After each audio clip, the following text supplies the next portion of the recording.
షిరిడీ సిరులు కార్యక్రమానికి స్వాగతం. సాయిబాబా 60 ఏళ్ల పాటు సజీవంగా ఉన్నటువంటి షిరిడీలోని ప్రతి అణువు కూడా మనకు ఒక ఆణిముత్యమే. సాయిబాబా నివాసంగా ఏర్పాటు చేసుకున్నటువంటి పాడుబడ్డ మసీదు అదే ద్వారకామయి. సాయిబాబా షిరిడీలో శరీరంతో ఉన్నన్ని రోజులు ద్వారకామయి నుంచి చావిడికి రోజు విడిచి రోజు శయనసేవ కోసం వెళ్ళేవారు. అదేవిధంగా షిరిడీలోని మరో ప్రదేశానికి బాబా తరచూ వెళ్తుండేవారు. బాబా వచ్చిన తొలి రోజుల్లో అక్కడే ఎక్కువ కాలం గడిపేవారు. అదే లెండి.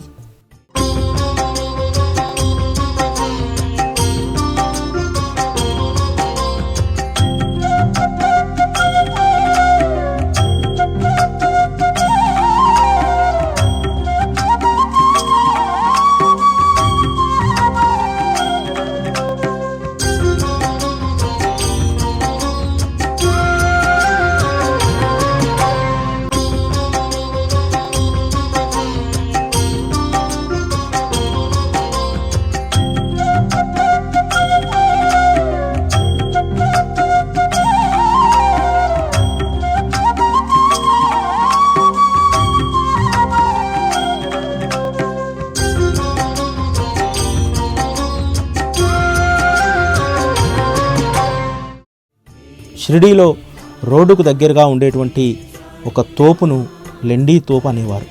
ఆ లెండి తోపులో షిరిడీ గ్రామస్తులు పక్షులు, పశువులు తాగడానికి అక్కడ ఒక తొట్టిని ఏర్పాటు చేసి అందులో నీరు ఉంచేవారు. ఆ నీరును అక్కడ ఉన్నటువంటి పశువులు, పక్షులు సేవించేవి. సాయిబాబా షిరిడీకి వచ్చిన తొలినాళ్లలో ఎక్కువ సమయం లెండిలో గడిపేవారు.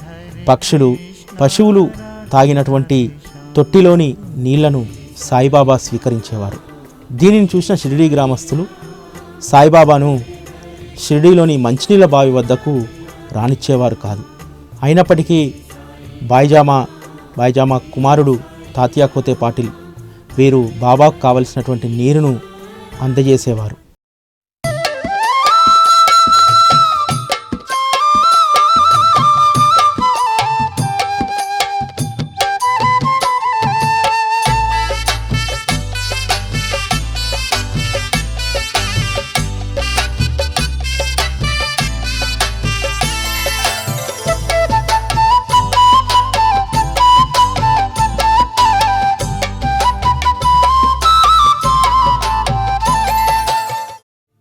కేవలం పశుపక్షాదులకు, జంతువులకు నీటిని అందించేటువంటి లెండిబాగును బాబా ఒక సుందర నందనవనంగా తీర్చిదిద్దాడు. సాయిబాబా షిరిడీలో ఉన్నన్ని రోజులు ఉదయం సాయంత్రం పూట లెండిబాగును సందర్శించేవాడు. షిరిడీకి వచ్చిన తొలినాళ్లలో బాబా లెండిబాగులో మొక్కలను నాటడం, వాటికి నీరు పోయడం బాబా జీవిత చర్యలో ఒక భాగమైంది.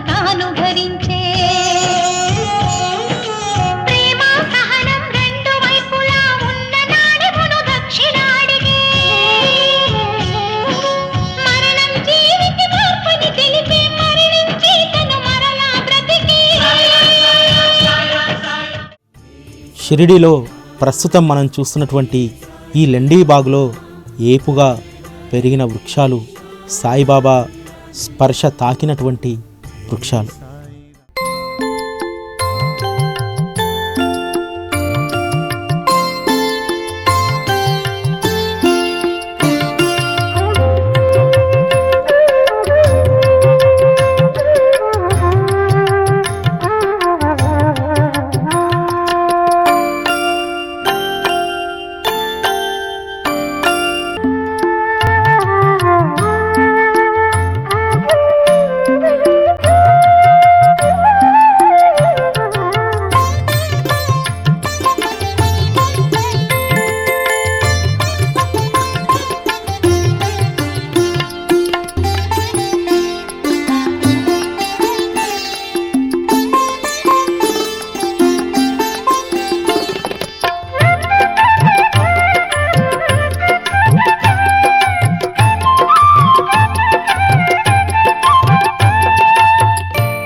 స్వరూపం సన్మార్గదర్శనం విఠలావతారమే మాణిక్ ప్రభు రూపం ఆనంద ప్రదాతే అక్కల్ కోట పాలినే దీనార్థ పాలకం సాయి దివ్య స్వరూపం శరణు సాయి రామ్ శరణు దత్త సాయి రామ్ శరణు సాయి రామ్ శరణు దత్త సాయి రామ్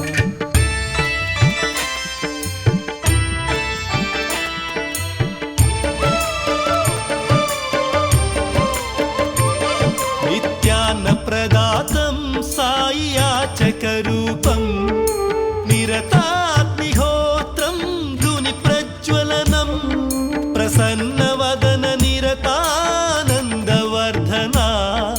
చిదానందం మెహర్ బాబా రూపమే.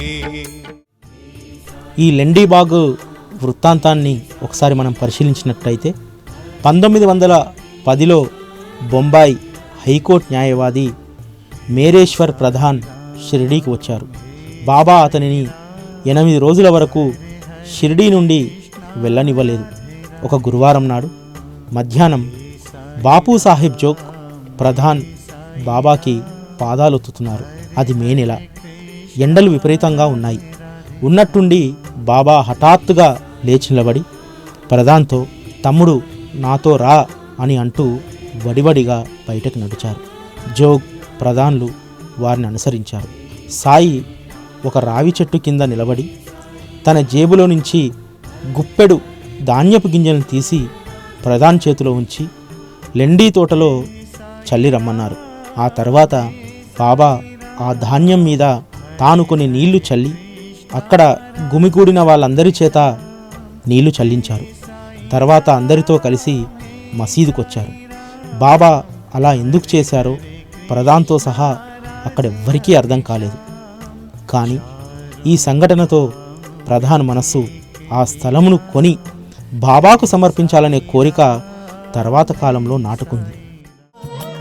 మాలోని అహంబరే విష బీజాలను పెకిలించి తొలగించి నీలెండి వన సుగంధ పరిమళాలు వెదజల్లే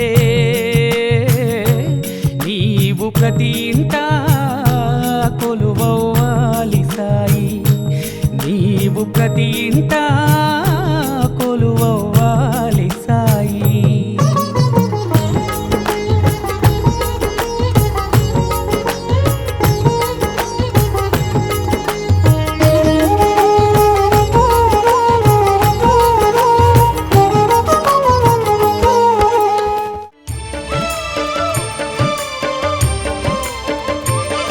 సత్సంగ సాధనం శ్రద్ధా సబూరితోనే సాక్షాత్కారం సాయి లోకపాలకం ప్రశాంత జీవనం సాయి చరణ సేవనం మోక్షదాయకం సాయి నామ పాఠనం శరణు సాయి రామ్ శరణు దత్త